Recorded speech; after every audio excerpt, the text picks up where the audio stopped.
Hey friends, Corey here. Today we're going to be going over 7 secrets about Yeti Bowler Smash that the pros already know. And I got to tell you guys, 7 is a doozy.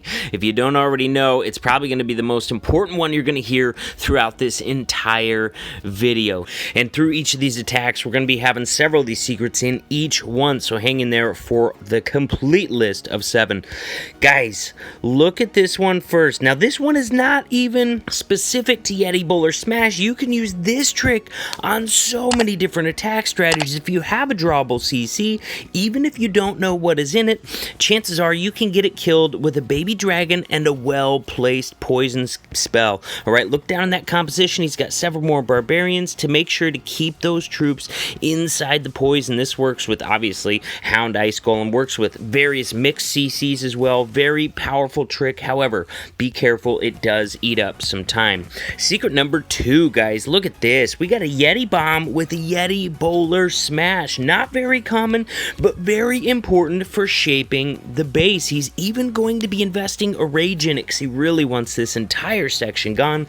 That's going to set him up for a nice leisurely queen walk around the outside. Now, this is not one of the listed secrets, but still a nice little trick. If you send your Grand Warden with a queen walk, then it can really speed up the queen walk quite a bit. You have that Grand Warden damage as well, so it's going to speed up that queen walk by a lot, and especially since he wasted or spent all that time getting that CC kill down there, saving a little bit of time on that queen walk is very valuable. Guys, Yeti Bomb with a Yeti Bowler Smash. If it sets up the perfect funnel, don't be afraid to use it. It is definitely a possibility, and if it sets up the right funnel, it can open up a lot more bases to this attack style. Now, if you are going to do that, just keep in mind that you do not have a bunch of back-end troops like you would if you had hogs coming out of a siege barracks.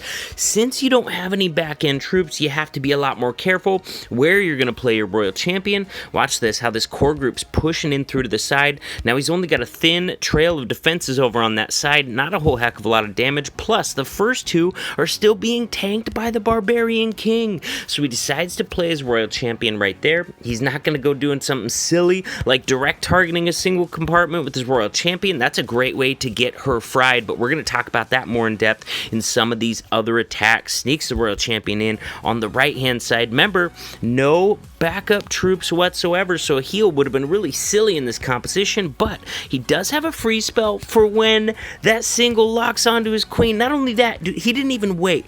He made sure to freeze those skellies as soon as they got up. The reason you do that is so the skellies don't have time to distract your royal champion. Look at this. The skellies are frozen. The royal champion's able to finish off that single target inferno before she even aggroes onto the skellies. Beautiful timing right there. Freezing the single and the skellies so the royal champion could get the kill. And look at this healer swap to the royal champion. Honestly, it wasn't needed, but really nice bonus there at the end. Kind of add insult to injury on this beautiful Yeti Bowler Smash attack. Alright guys, secret number 4, 5, and 6, or excuse me, 3, 4, and 5 coming right up. Now the first one is, guys, super wall breakers are fantastic. We all know that, but they're not just for queen charge attacks, alright? Super wall breakers can be used to save jump spells on these Yeti Bowler attacks, allowing you to use some other spells in some creative ways. So use super wall breakers wherever you can with your Yeti Bowler Smashes to get through that first layer. Now, secret number 4, and this one is a whopper. Watch what Hooked is doing right here. Queen charging an Inferno, that's not new, but queen charging a single? Are you for real?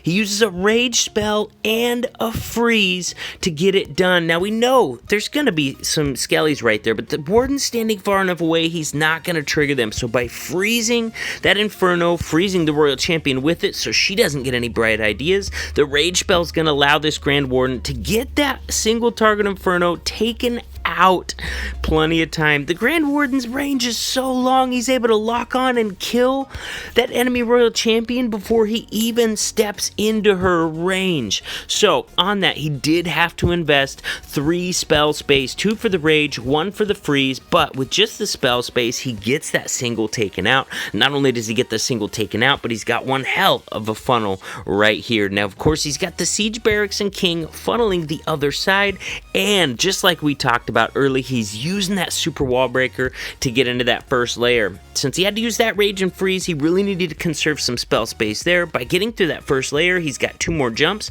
He can jump right here and jump right here and open up the rest of this entire base to this attack strategy. Now, since he didn't have to use the Yeti bomb to set this funnel, he's still got the free P.E.K.K.A.s and wizards out of the siege barracks, but more importantly, he's got some back-end troops to do some tanking in front of his royal champion, which is good. We got a Tesla farm over here. We got a tornado trap over here. We got to end on a single target inferno if we look all the way to the backside. So having some troops in front, keeping that royal champion alive through to the backside of this attack becomes incredibly crucial, guys. And now, I totally should have gone back just a minute ago, but I didn't. The 5th secret, totally out of order here, on the way they're happening in the attack, was use Cocoa Loons. If you use Cocoa Loons, 1 or 2, but while your troops are working their way in, you're going to be able to keep some of those healers alive. Look at this one, man. We still got 3 healers up right over there, 1 healer up right over there. Now, they did make dumb choices in not healing the Yetis pushing through to the backside of the base, but he did keep those healers alive,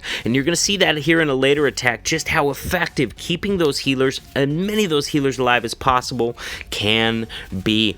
Look at this, man. Still got hogs alive in there. Those hogs have done so well at tanking for that royal champion. She's barely taken any damage. She still has her ability intact, and Hooked still has a freeze spell in this composition, man. So when that royal champion gets in trouble, she's still got a freeze he can use. She's still got her ability, which he pops right there. Guys, this base is gonna get smashed. Look at that early freeze on the skellies to make sure his royal champion can get that inferno taken out. It wasn't a single, but it still would have been locked on and hounding him through that whole skelly kill. So that early freeze on the skellies allows that royal champion to stay focused and take down those defenses. Alright guys, next attack, yet another Yeti Bowler Smash. We got secrets 6 and 7 in there, and I gotta tell you guys, 7 is a doozy. If you don't already know, it's probably gonna be the most important one you're gonna hear throughout this entire video. So, here we go. First of all, he's setting up that Grand Warden Walk on the left. Nothing secret about that. We've known about Grand Warden Walks for a very long time. However, they are incredibly effective free funnel because you're already bringing the healers, you're already bringing the Grand Warden, so the only thing it's going to cost you is some time. So as long as you don't ask too crazy much out of him, the time investment will be reasonable and well worth it. Now look at this. He's got this side over here. He's got some Teslas that popped up, so he's going to have to invest his king and his siege barracks to get this side of the funnel nailed in, guys. And we're going to get to our first secret right about the time our back-end troops get right into here. All right, secret number 6 is what we got coming up on. But until we get there, we got this king still doing his thing. He's going to be moving to the right. He pops that ability not because the king was in trouble, but because he wanted to get that funnel established. He knows he's got to get some of these buildings in here taken out if he wants all of his Yetis and bowlers to funnel in and go towards that town hall. This dead space means they're not going to be naturally inclined to go in there, so you really have to cut out a very nice funnel. Look at all those bowlers going in there. Oh my gosh, perfectly timed Grand Warden ability. Now, let's focus in right here. We got hogs coming out. Boom. Watch this, man. Have you noticed throughout this video, man, every single time you see a single target inferno, that on an on-meta base at Town Hall 13 right now, there is ground skellies by it. So expect it, all right? Be ready for it, because if the base builder has half a clue what they're doing, there's going to be ground skellies near the single target inferno, okay? Every time. Now, this is very important because the ground skellies will just distract the royal champion and keep her from getting the single target inferno kill. That way the single target inferno can kill her. So look at that, man. We mentioned it earlier, but getting that freeze down nice and early before those skellies have a chance to tie up much of anybody. But of course, he already had some hog riders on this, so he probably could have afforded to wait on this one until the royal champion was actually targeted by the single target inferno. Man, look at this. Look at this. Remember how we talked earlier about sending Coco Loons to keep your healers alive. He's got 2 scatter shots to deal with on the backside of this base. If his healers would have been mostly gone by this point, there's no way he survives this last section, these 2 scatter shots. But since he has so many healers left alive, under rage, able to keep so many Yetis and bowlers alive through all the way through to the back side of the base. So very important to keep those healers alive, and that's the reason a lot of times you're not going to bum rush a section that has 2 or 3 air defenses in it. You know they're going to be able to take down your healers too quick to give you effective healing through the core and the back side of the base. So, oh, guys, now for the whopper right now, for those of you guys that do not know, I got to admit to you guys, Yeti Bowler Smash or Yeti attacks in general are just not that strong right now, not compared to some of the other attack strategies. So if you're trying to run around and use this attack strategy on every single base, don't, guys. Just don't, man. It's not as strong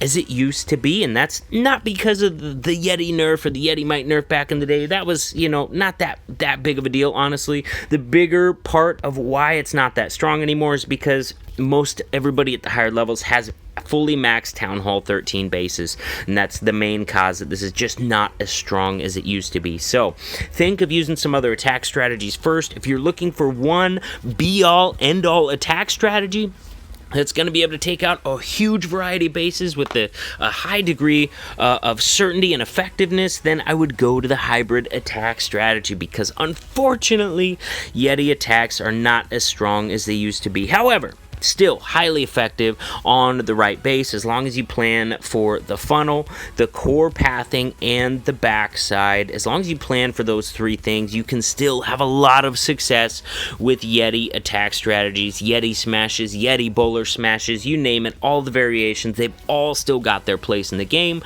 but don't try to force them on at every base because they're not as strong as they used to be. Friends, in the middle of your screen, there is a button. If you have not subscribed to my channel yet, click that button right now and subscribe. Also on the screen, I got a few more videos for you, so be sure to click on one of those and we'll keep hanging out.